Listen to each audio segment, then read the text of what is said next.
Hello, welcome to my Keepers channel. Today we are discussing nature of political theory.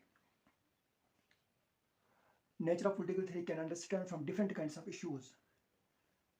ये हम मुख्तलिफ issue से हम नेचर ऑफ पॉलिटिकल theory को समझ सकते हैं. It is very hard to understand during the long span of 2,300 years. It is very hard to understand the nature of political theory. Different political issues have been happen in dominant have been dominant in the different epochs, different eras.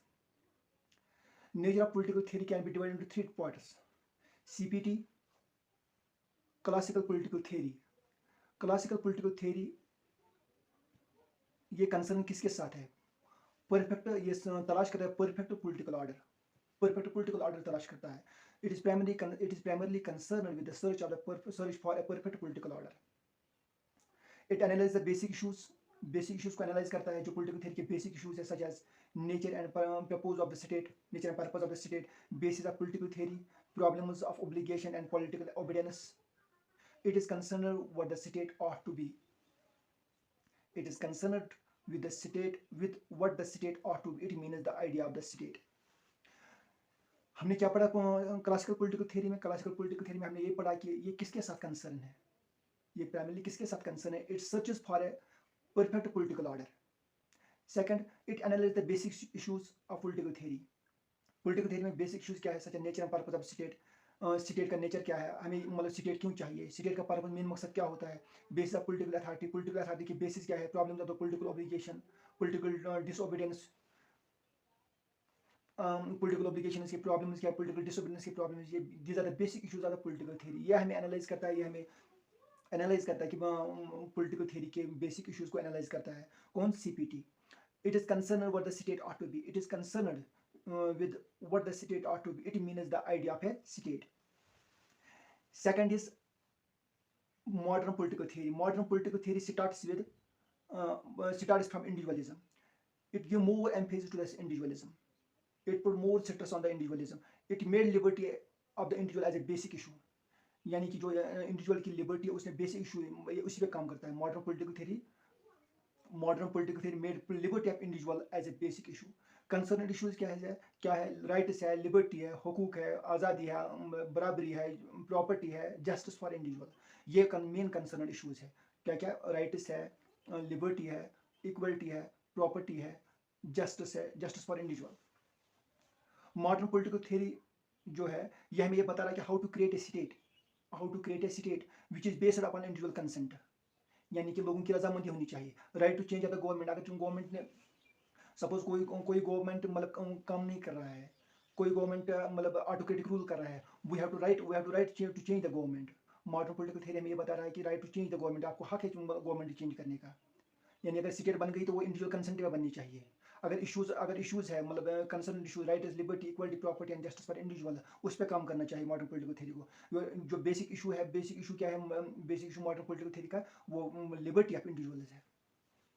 Third one is empirical political theory. Empirical political theory जब second world war हुआ था, जब हुआ था तो concept shift हुई थी. Empirical political theory वजूद में आई थी तो political behaviour of a man उसको मतलब एम्फेस किया गया. न्यू इश्यूज इन्वेंट किए गए. यानी कि न्यू इश्यूज अथॉरिटी है, लेजिटिमेसी है, उस पर काम करना शुरू करे. Elite party groups, political system and political culture, इस पर वो उन्होंने काम किया है एम्पिरिकल पॉलिटिकल थ्योरी ने. सेकंड वर्ल्ड वॉर के बाद जब जो कंसेप्ट हुए थे मतलब they shifted the emphasis of the concepts to political behaviour of the man. यानी पहले कंसेप्ट क्या था? मतलब राइट्स थे, लिबर्टी थी, इक्वलिटी थे, प्रॉपर्टी थे, जस्टिस फॉर इंडिविजुअल. उन कंसेप्टों को शिफ्ट किया गया to political behaviour of man. अब ये देखा गया कि इंसान का जो पॉलिटिकल बिहेवियर है वो अथॉरिटी के रूप में देखा गया, लेजिटिमेसी के रूप में देखा गया, elite group, party group, political system and political culture. अब हम पढ़ने हैं implications of the political theory. Implication of the political theory is based on the science and philosophy. Science and philosophy के बेस पे है. साइंस एंड फिलॉसफी के base पे है. It help us want to understand reality beyond the political science and non political reality. देखो political theory is based on the science and philosophy. ये हमें ये मतलब समझ में मदद करता है कि beyond political and beyond non political realities है क्या एक्चुअली. देखो science a matter of the fact. Matter of the fact, इसमें रियलिटी ज़्यादा है, इसमें रियलिटी ज़्यादा है, साइंस में रियलिटी ज़्यादा है, रियलिटी। फिलासफिकल में क्या है, फिलासफिकल में आइडियाज़ है, कंसेप्ट है, समझ रहे हो। इसमें ज़्यादातर वैल्यूज़ है, नॉर्म्स है। तो implication of political theory is based on the science and philosophy। ये हमें मदद करता है कि beyond political and non political reality समझ में मदद करता है। कौन? implication of political theory। Now bridge क्या कह रहा है? ब्रिज ये कह रहा है कि political theory is one of the most important weapon in our struggle for the advance of the humanity। Bridge ये कह रहा है कि political theory एक ऐसा important weapon है हमारी स्ट्रगल का for the advancement of the humanity। इंसानियत को एडवांस करने में हमारी जो पॉलिटिकल थियरी है ये बहुत इंपॉर्टेंट वेपन है। It is considered to be very important weapon in our struggle. जो हमारी जद्दोजहद है towards the advance of the humanity, ये कंसिडर किया गया political theory most important weapon. हम एग्जांपल इसमें देंगे राइट्स का एग्जांपल लेंगे, लिबर्टी का एग्जांपल लेंगे, इक्वलिटी का एग्जांपल लेंगे हम, जस्टिस एटसेट्रा।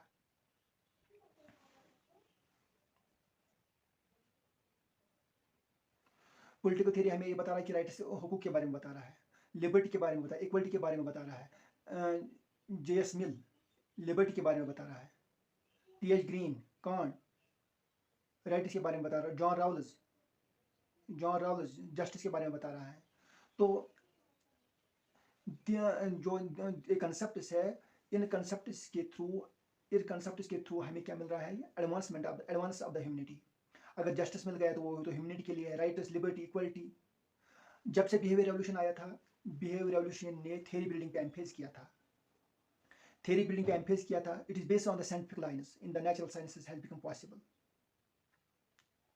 इसमें यह कहा गया कि ज्यादातर इंस्टीट्यूशंस को प्रेफर करो। किनको? इंस्टीट्यूशंस को प्रेफर करो। Mitchell iron law of oligarchy, ये प्लूरलिस्ट है, सॉरी एलाइट ग्रुप है, एलाइट थ्योरिस्ट है। एलाइट थ्योरी हमें अपनी बुक में ये बता रहा है कि थ्योरी जो है वो एस्टैब्लिश हुई है, theory seeks to establish relation between small powerful group, accumulation of vast power, influence of the democratic system. ये तीन चीज़ें बता रहा है, जिसमें स्मॉल पावरफुल ग्रुप होना चाहिए, वास्ट पावर होना चाहिए, उनके पास बहुत सारा पावर होना चाहिए। वो पावर जो इन्फ्लुएंस करेंगे डेमोक्रेटिक सिस्टम को, इन्फ्लुएंस करेंगी। Montesquieu theory of separation of powers, वो अनदर पॉलिटिकल थ्योरी है जो हमें ये बता रहा है कि मतलब किस तरह हमारे जो इंस्टीट्यूशन उनको प्रेफर किया गया। बिहेवियर रेवोल्यूशन ने ज़्यादातर इंस्टीट्यूशंस को वो किया था। जो इंस्टीट्यूशनल स्ट्रक्चर है वो सफिशिएंट नहीं है पॉलिटिकल फिनोमेना को अंडरस्टैंड करने के लिए। बिहेवियर रेवोल्यूशन ने जो मेंटेन किए थे institutional structure, they are not sufficient to understand political phenomena. उन पे वर्क करने के लिए, वर्क करना, process of the working institutions rather than only their structure should be proper focus on analysis। वो ज़्यादा जोर देते हैं किस पे? वर्किंग इंस्टीट्यूशंस पे, उनकी process of working institutions, rather than only their structures। जो उनका स्ट्रक्चर है, मतलब जो उनका स्ट्रक्चर है उस पर ज़्यादा एम्फेस नहीं करते जितना वर्किंग इंस्टीट्यूशन पे दे रहे हैं। ये उनका प्रॉपर फोकस एनालिसिस है, इससे क्या होता है? अगर इन दोनों को सेम मतलब सेम साइड पे ले ले तो उसमें क्या है? इसमें डिसएग्रीमेंट हो जाएगा, कॉन्फ्लिक्ट हो जाएगा, कंपटीशन हो जाएगा, cooperation and integration, settlement of the conflicts. इसमें देखो, अगर इंस्टीट्यूशनल स्ट्रक्चर को ज़्यादा एम्फेस किया गया, दोनों को मतलब सेम ले लिया तो कॉपरेशन हो जाएगा, इंटीग्रेशन हो जाएगा, सेटलमेंट ऑफ द कॉन्फ्लिक्ट्स होगा। तो instead of that it sees the disagreement भी हो सकते हैं, कॉन्फ्लिक्ट भी हो सकते हैं, कंपटीशन भी हो सकते हैं। डिसएग्रीमेंट कैसे हो सकता है? अगर इन्होंने बोला कि हम मतलब ज़्यादातर एम्फेस किया गया स्ट्रक्चर इस पर, तो डिसएग्रीमेंट हो जाएगा, कॉन्फ्लिक्ट भी हो जाएगा। अगर ज़्यादातर इन्होंने इंस्टीट्यूशन में फोकस किया, स्ट्रक्चर पर फोकस नहीं किया, तो मतलब ये तो बोलेंगे कि मतलब कॉन्फ्लिक्ट भी होंगे, डिसएग्रीमेंट भी होंगे, कंपटीशन भी होगा। दोनों मिलकर सेम चले तो कॉपरेशन होगा, इंटीग्रेशन होगा, सेटलमेंट ऑफ द कॉन्फ्लिक्ट भी होगा। ज़्यादातर इससे क्या होता है? ये एसेंशियल प्रोसेस बन जाता है, cooperation, integration, settlement of the conflict, this are essential process in the game of the politics.